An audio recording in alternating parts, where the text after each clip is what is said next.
बिहार के गांव में एक धनीराम नाम का एक लालची मटन वाला रहता था। गांव के सभी लोग उस धनीराम की दुकान से ही मटन करी खाया करते थे। उसके दुकान के आसपास और भी दुकान थी, पर उनकी तरह कोई नहीं जाता था। अरे गोविंद, जल्दी जल्दी हाथ चला और ये मटन जल्दी जल्दी तैयार कर। तुझे पता है ना, ग्राहकों का आने का समय हो गया है।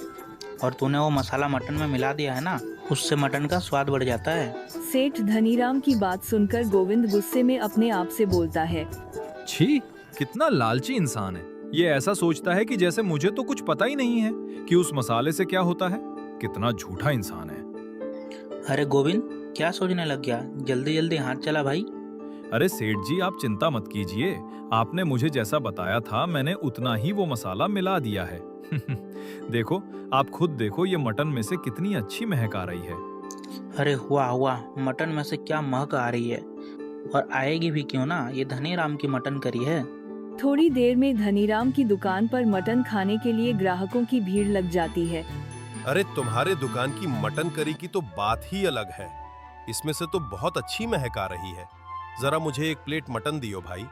हाँ भाई, अभी देता हूँ। ये सेठ धनीराम की मटन करी है। पूरे बाजार में आपको ऐसा कहीं नहीं मिलेगा।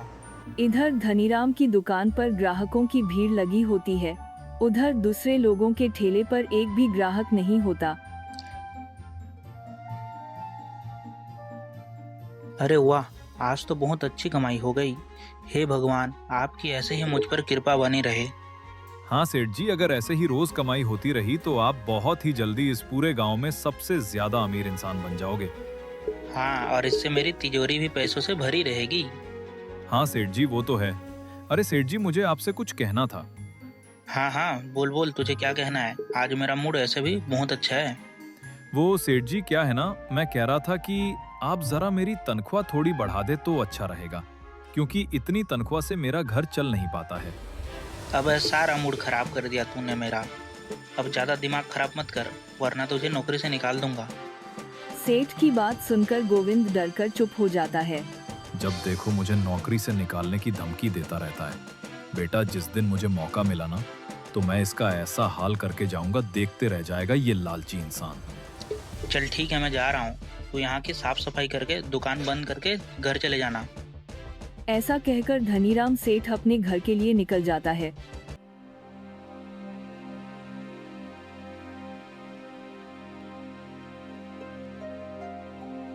सेठ जब अपने घर पहुंचता है तो देखता है कि उसकी बीवी संतोषी आराम से सो रही होती है। अरे ये क्या संतोषी, तू फिर से इतनी जल्दी सोने लगी? तुझे पता है ना, मैं दुकान से थका हारा आता हूँ। अजी क्या है, आप बिना जब देखो मेरे खाने पर और दूसरा मेरे सोने पर नजर लगाते रहते हो। मुझे तो नजर लगाने के अलावा और कुछ काम ही नहीं है ना। चलो खड़ी हो और मुझे खाना ला कर दो। अरे तुम्हें दिखाई नहीं दे रहा, मैं सो रही हूँ। खुद जाकर रसोई से खाना ले आओ। और मैंने तुमसे कहा था ना, आते हुए मेरे लिए मटन करी लाना। क्या तुम्हें नहीं पता कि दुकान पे जितने भी मटन बनती है वो सब बिक जाती है? तो फिर मैं तुम्हारे लिए मटन कहाँ से लाऊं? देखिए जी, मुझे नहीं पता, आप मेरे लिए भी मटन करी लेकर आइएगा। मेरा भी मन करता है मटन खाने का। हाँ हाँ ठीक है, तुम्हारे लिए अगली बार मटन करी ला दूंगा। अब तो मेरे लिए खाना लगा दो। देखिए जी, अब मैं सो रही हूँ, रसोई में खाना बना हुआ है, आप खुद जाकर खा लो। इस औरत को बोलकर कोई फायदा नहीं, अब मैं ही खुद ही जाकर खाना ले लेता हूँ। सेठ रसोई में खाना खाने जाता है कि तभी उसे रसोई में वो मसाले का डिब्बा दिखता है। यही तो मेरा मसाला है जो मटन करी में डालता हूँ, जिससे मटन करी का स्वाद बिल्कुल अलग ही हो जाता है। गांव के सभी लोग इसकी वजह से ही मेरी दुकान पर मटन करी खाने आते हैं। कल सुबह इसको दुकान पर ले जाऊंगा। दुकान का मसाला खत्म हो गया है।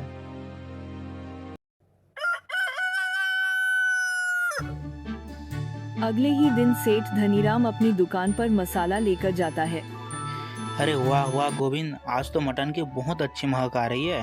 हाँ सेठ जी, ये तो बस मेरे हाथों का कमाल है। क्या तेरे हाथों का कमाल, या फिर मेरे दिए हुए मसालों का कमाल है? सेठ जी, मसाला तो कल ही खत्म हो गया था। मैंने आपसे कहा तो था कि मसाला खत्म हो गया है। हाँ, तो तभी तो कहूँ आज मटन करी में इतनी कम महक क्यों आ रही है। हट तू, किसी काम का नहीं है, मुझे ही ये मसाला इसमें डालना होगा। ये लालची सेठ तो कभी मेरे काम की तारीफ नहीं करता है, बस अपने इस मसाले की ही तारीफ करता रहता है। ऐसा कहकर सेठ धनीराम मटन में मसाला डालता है। अरे मुझे महक थोड़ी कम लग रही है, क्यों ना ये सारा मसाला इसमें डाल दूं? इतना कहते ही सेठ ने उस डिब्बे का सारा मसाला उस मटन में डाल देता है। अरे रे, ये सेठ ने तो इतना सारा मसाला डाल दिया इस मटन में। इनके लालच की सजा बेचारे गांव वालों को भुगतनी पड़ेगी। थोड़ी जल्दी जल्दी हाथ चला ले, ग्राहक आने वाले होंगे। सेठ जी, मैं तो सुबह से ही काम कर रहा हूँ। हाँ वो तो मुझे पता है, तू दुकान में कितना काम करता है। अगर तू जल्दी जल्दी काम करता तो अभी तक दुकान का सारा काम खत्म हो चुका होता। खुद तो बैठा रहता है और बस भाषण देता रहता है और बस मुझ पर रोब झाड़ता है और मुझसे कहता है कि मैं काम नहीं करता हूँ।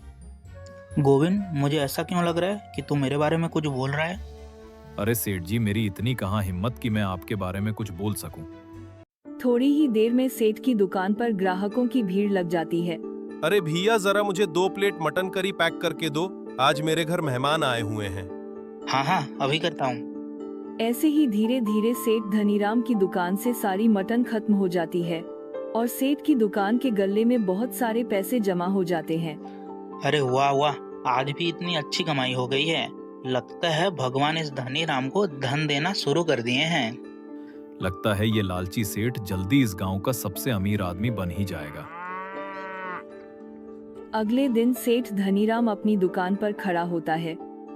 तभी एक औरत सेठ धनीराम की दुकान पर आती है। धनीराम भाई साहब, कल आपकी दुकान से जो मटन लेकर गई, उसे खाकर मेरी बच्चों के पेट में दर्द हो गया। वो औरत यह सब बोल ही रही होती है कि तभी एक आदमी सेठ की दुकान पर आता है। अरे क्या रे सेठ, तूने अब क्या मटन में मिलावट करना शुरू कर दिया है? तेरी वजह से कल जो मेहमान आए मेरी बेइज्जती हो गई। कल तेरे यहाँ की मटन खाते उसके पेट में दर्द हो गया।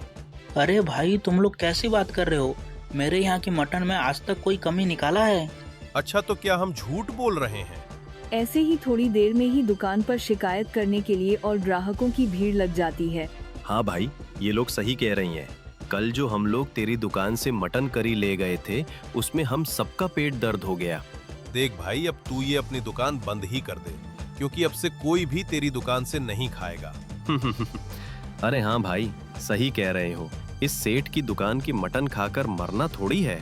वो सारे ग्राहक धनीराम को सुनाने लगते हैं और चले जाते हैं। सेठ धनीराम दवाई लेने जाता है। अरे आपके मसाले से लोगों का पेट दर्द होना शुरू हो गया। मेरे सारे ग्राहक कम हो गए हैं। अच्छा, तो इसका मतलब मैंने तुझे जितना बताया था तूने उससे ज्यादा ही वो मसाले का इस्तेमाल किया है, जिस वजह से लोगों के पेट में दर्द हो रहा है। अरे भाई, 2-3 दिन से मेरा धंधा चौपट हो चुका है। कोई भी मेरी दुकान पे मटन खाने नहीं आ रहा है। ये ले, इसे तू थोड़ा सा ही खाना में मिला और तुरंत इसका कमाल देख। लेकिन अगर तूने इसकी मात्रा ज्यादा बढ़ा दी तो जान भी जा सकती है। जी आप चिंता मत करो, आपने जितना बताया है मैं उतना ही मिलाऊंगा। फिर सेठ वहाँ से अपने घर चला जाता है। अरे संतोषी, जरा यह डिब्बा को संभाल कर रख दो। मैं अभी सोने जा रहा हूँ, तो मुझे सुबह याद से डिब्बा दे देना। लेकिन आखिर इस डिब्बी में ऐसा है क्या? अरे इसमें ऐसी चीज है जिसे किसी भी खाने की चीज में मिलाओ तो उसका स्वाद बदल जाता है। पर तुम इसका इस्तेमाल मत करना, ये तुम्हारे लिए बिल्कुल भी नहीं है। ऐसा कहकर सेठ सोने चला जाता है। तुम्हारे कहने से क्या होता है? मुझे लगता है कि ये इसे मटन में मिलाते हैं, तभी तो इनकी मटन गांव में इतनी मशहूर है। क्यों ना मैं ये थोड़ा सा निकाल लूं। अगली सुबह सेठ अपनी दुकान पर जाता है। सेठ जी, मुझे नहीं लगता कि आज भी हमारी दुकान पर कोई भी ग्राहक नहीं आएगा। अरे गोविंद, तू चिंता मत कर, मैंने इस सब का जुगाड़ कर लिया है। धनीराम जैसे ही अपनी जेब में हाथ डालता है तो उसे याद आता है कि वो डिब्बी तो वो घर पर ही भूल गया। अरे गोविंद, तू ये सब काम छोड़ और फटाफट घर की ओर निकल और सेठानी को बोलना जो सेठ जी ने कल रात को डिब्बी दी थी वो तुझे दे दे। लेकिन सेठ जी, आखिर उस डिब्बी में ऐसा क्या है? आप जो मसाला इस्तेमाल करते हो वो तो यहाँ दुकान में रखा हुआ है। अरे वो कुछ अलग चीज है, तू जा और उसको लेके आ। बस सेठ के कहने पर गोविंद सेठ के घर के लिए निकल जाता है और रास्ते में बोलता हुआ जाता है। मुझे तो दाल में कुछ काला लग रहा है। दाल में काला नहीं बल्कि पूरी दाल ही काली लग रही है। गोविंद जैसे ही घर जाता है तो घर के अंदर से गोविंद के चिल्लाने की आवाज आती है, मालकिन मालकिन। अरे अरे सेठ जी। अरे गोविंद, क्या हुआ? तू इतनी हाँफ क्यों रहा है? और मैंने जो तुझे लेने के लिए भेजा था वो तू लाया? अरे सेठ जी, आप सब कुछ छोड़िए और अभी घर चलिए। वो मालकिन। अरे क्या हुआ तेरी मालकिन को? अरे सेठ जी, मुझे तो कुछ समझ नहीं आ रहा है। आप अभी मेरे साथ घर चलिए। धनीराम गोविंद को अपने साथ घर ले जाता है और घर जाकर देखता है कि संतोषी बेहोश पड़ी है। अरे अरे डॉक्टर साहब, ये मेरी पत्नी के साथ क्या हो गया है? अरे सेठ जी, तुम्हारी बीवी ने कोई केमिकल वाली चीज खाई है जिसकी वजह से उसके शरीर का ये हाल हुआ है। डॉक्टर यह सब बोल ही रहा होता है कि तभी संतोषी को होश आ जाता है। ए जी, मैंने तो बस खाना ही खाया था, और वो जो आप मटन के लिए जो मसाला मिलाते हो ना, बस उसी को मैंने अपने खाने में मिलाया था। उसी वजह से मेरी तबीयत खराब हो गया। क्यों? तूने आखिर वो मसाला क्यों इस्तेमाल किया? लगा इससे खाने का स्वाद बढ़ जाता है। तुझे नहीं पता, ज्यादा वो मसाला खाने से खाना खराब है। आखिर उस मसाले में ऐसा क्या है जो उसे खाना खराब है? नहीं, मैं मर भी जाऊंगा तो उस चीज के बारे में कभी नहीं बताऊंगा किसी को। तो ठीक है, फिर मैं भी तुम्हारी बीवी का इलाज नहीं कर पाऊंगा, क्योंकि अगर मुझे नहीं पता लगेगा कि तुम्हारी बीवी की हालत किस वजह से खराब हुई है तो मैं इलाज नहीं कर पाऊंगा। यह बात सुनकर सेठ धनीराम डॉक्टर को साथ जोड़कर डॉक्टर से बोलता है, ज्यादा लालच की वजह से मैं मटन के अंदर वो मसाला मिलाता था जिससे खाने का स्वाद बढ़ जाता था।